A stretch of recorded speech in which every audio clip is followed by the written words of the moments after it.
Hello friends, I hope कि आप सभी अच्छे हैं। तो आज हम प्रोनाउन के टॉपिक को फिर से कंटिन्यू करते हैं और आज करेंगे प्रोनाउंस की सबसे लास्ट वाली यानी कि 8th type, indefinite pronouns. Indefinite pronouns, a pronoun that doesn't refer to any person, amount or thing in particular।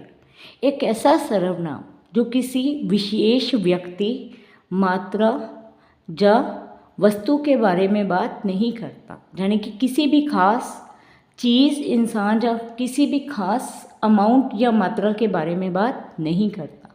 वो एक जनरल बात करता है। यहाँ पे साधारण चीज़ों की, साधारण व्यक्तियों की बात की जाती है। आइए हम समझते हैं कि एग्जाम्पल के द्वारा इसको। आप देखिए, मैंने बोर्ड पे लिख रखा है ही इज़ कमिंग। ये एक ऐसा सेंटेंस है जिसमें पता चल रहा है कि ही इज़ कमिंग, वह आ रहा है। हमें पता है कि वह आ रहा है, तो वह जो है वो डेफिनेट है, हमें पता है कि कौन आ रहा है। अब एक नेक्स्ट सेंटेंस आप देखिए, समबडी इज़ कमिंग, या आप ऐसे भी बोल सकते हैं समवन इज़ कमिंग, दोनों ही सही हैं।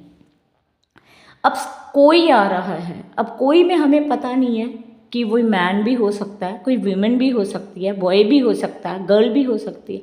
कोई आ रहा है लेकिन हमें पता नहीं है कौन आ रहा है। तो जो समबडी और समवन है वो दोनों क्या है, इनडेफिनिट है।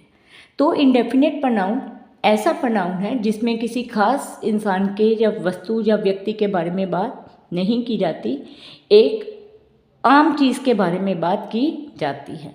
इसमें कौन कौन से वर्ड्स आते हैं? इसमें आता है all, everybody, something, anyone, no one, each, many, both.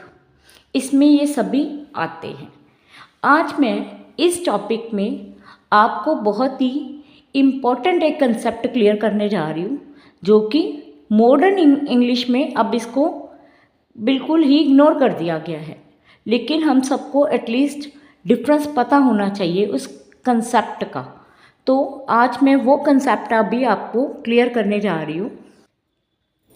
हाँ जी, तो वो कंसेप्ट है एवरीबॉडी, नोबडी, समबडी, एनीबडी। मतलब ऐसे वर्ड्स जिनके साथ बडी लगा हुआ है। और दूसरा कंसेप्ट है everyone, no one, someone, anyone. ऐसे वर्ड्स जिनके लास्ट में हम लगाते हैं वन। अब मॉडर्न इंग्लिश में हम बात करें तो इन दोनों में कुछ ज़्यादा डिफरेंस नहीं किया जाता।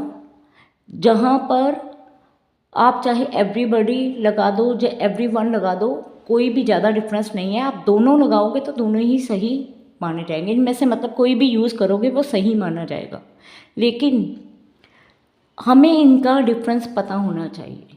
देखिए, मैंने यहाँ पर दो बॉक्स बनाए हैं। एक में बडी वाले वर्ड्स है एवरीबॉडी, नोबडी, समबडी, एनीबडी। दूसरे में वन वाले everyone, no one, someone, anyone. Body वाले वर्ड्स के नीचे मैंने, फ्रेजेस के नीचे मैंने लिखा है इन द ग्रुप, और वन वाले के नीचे आउट ऑफ द ग्रुप। अब आपको एक एग्जाम्पल के द्वारा इसको समझाती हूँ। Somebody has stolen my phone in the class, कि किसी ने मेरा क्लास में किसी ने मेरा फ़ोन चोरी कर लिया। मतलब क्लास एक ग्रुप है और ग्रुप में से ही किसी बच्चे ने मेरा फ़ोन चोरी कर लिया है। तो ये है ग्रुप, मतलब ग्रुप में से ही किसी ने चोरी किया है। एक पर्टिकुलर ग्रुप है, उसमें से ही किसी ने करा है, तो वो आता है। वहाँ पर हम यूज़ करते हैं, जब ग्रुप में से ही किसी की बात की जाए वहाँ पर हम यूज़ करते हैं बडी वाले वर्ड्स। और अब सेकंड एग्जांपल देखते हैं।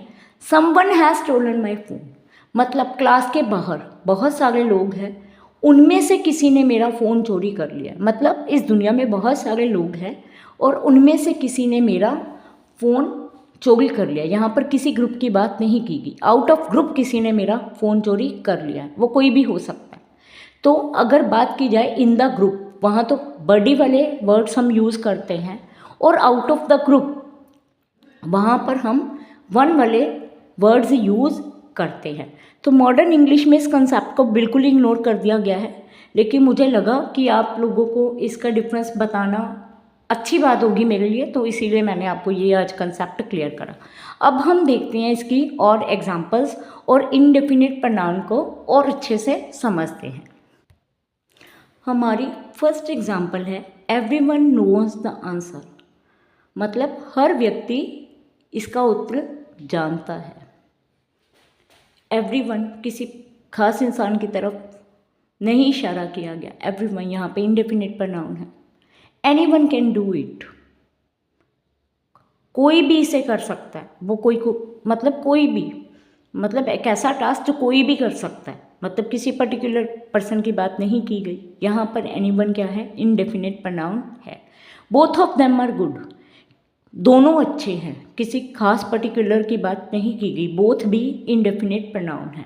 नोबडी केम हियर, कोई भी यहाँ नहीं आया। यहाँ पर भी किसी खास के पर्टिकुलर के बारे में नहीं बताया गया। कोई भी नहीं आया, कोई भी नहीं आया, तो नोबडी भी इंडेफिनिट प्रोनाउन है। I met two boys, one of them was very naughty, मैं दो बॉयज़ को मिला। One of them was very naughty, उनमें से एक बहुत नॉटी था। तो यहाँ पर जो वन है ना, वो भी इंडेफिनिट प्रोनाउन है। वो कैसे, देखिए ये सेंटेंस है one of them was very naughty.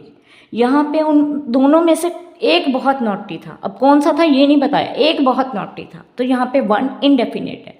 लेकिन वन को ही हम डेफिनेट बना सकते हैं। वो कैसे, अगर मैं बात करती one boy was very naughty, कि एक बॉय को मैंने बता दिया कि एक लड़का बहुत ही ज़्यादा क्या था, नॉटी था, तब वहाँ पे ये वन बॉय वहाँ पर आ जाता डेफिनेट प्रोनाउन। लेकिन one of them was very naughty, उनमें से एक बहुत नॉटी था, तो यहाँ पर वन क्या है, इनडेफिनिट प्रोनाउन है, कि उन दोनों में से एक बहुत नॉटी था, हमें नहीं पता कौन सा। अगर मैं वन के साथ बॉय लगाती, मतलब उस बच्चे को मैंने बता दिया कि एक बच्चा जो मैं जिसकी तरफ इशारा कर रही हूँ वो बहुत नॉटी था, वहाँ पर वन डेफिनेट है और इस सेंटेंस में वन इनडेफिनेट है। मैनी चिल्ड्रन आर प्लेइंग, बहुत से बच्चे खेल रहे हैं। मैनी चिल्ड्रन आर प्लेइंग, कई बच्चे खेल रहे हैं। मैनी कई में कई हो सकते हैं, कोई खास बच्चों के बारे में बात नहीं की गई कि कौन खेल रहा है, कई बच्चे खेल रहे हैं। तो यहाँ पर मैनी भी क्या है, इनडेफिनिट प्रोनाउन है। अब बारी आती है इस प्रोनाउन में इम्पॉर्टेंट टिप देने की। अब मैं वो टिप आपको देने जा रही हूँ, ध्यान से सुनिएगा और देखिएगा। तो वो टिप है कि अब देखिए, जो समवन है, समबडी है, जो समथिंग है, वो सिर्फ अफर्मेटिव सेंटेंसेस यानी कि पॉजिटिव सेंटेंसेस में ही यूज़ होता है। उसको हम नेगेटिव या इंटेरोगेटिव सेंटेंसेस में अब हम इन वर्ड्स को यूज़ नहीं करते। अब देखिए, मैंने एक एग्जांपल लिखी है, समबडी एट द केक, किसी ने मेरा केक खा लिया। अब आपने इसको नेगेटिव में बनाना हो तो आप ऐसे लिखेंगे, somebody didn't eat the cake, कि किसी ने केक नहीं खाया। नहीं जी, ये रॉन्ग है। अगर हम नेगेटिव में बनाएंगे तो नोबडी या नो वन यूज़ करेंगे, समबडी के साथ नोट यूज़ नहीं कर सकते। तो इसीलिए समवन, समबडी और समथिंग हमेशा अफर्मेटिव और पॉजिटिव सेंटेंसेस में ही यूज़ होते हैं।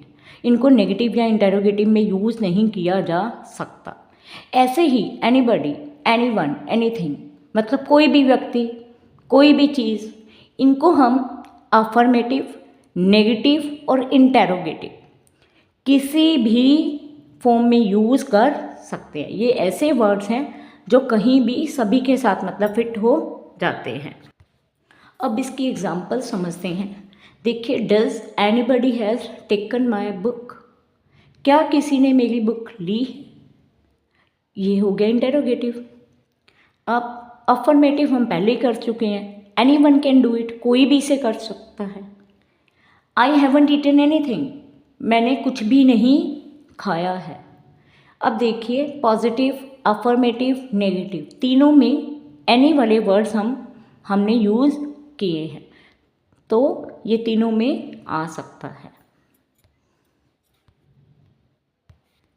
आई होप कि मेरी ये वीडियो आप सबको अच्छी लगी होगी। अगर अच्छी लगी है तो मेरे चैनल को कीजिए सब्सक्राइब और मेरी वीडियो को कीजिए लाइक, शेयर और उस पर कीजिए कमेंट।